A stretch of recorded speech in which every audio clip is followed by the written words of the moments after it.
Good evening, guys.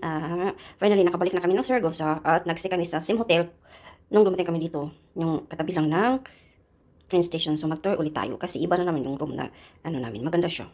Ito siya. So, door. Tapos, mirror. Hi. Mga bagahe.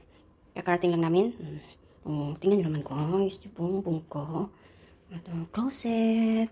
Ayan, closet. Tapos pati yan, closet. Tapos yung banyo nila. Diba? Pero ang kaibahan talaga sa banyo dito sa Europe, pag ikay naliligo, yung tubig nasa sahig, nababasa. Di katulad sa Jamaica na may sila, may shower curtain. Hindi uso shower curtain dito. So, yan, mirror ulit. Tapos, ikot tayo dito. O, diba, ang galing. So, ito yung bed. Diba, nice siya. Ganda. So, ganitong kwarto. Maliwalas, so.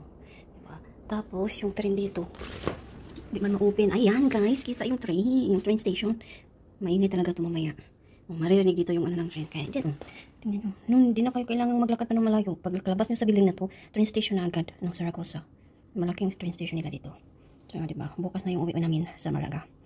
So, that's all for today, guys. See you next time, Saragossa.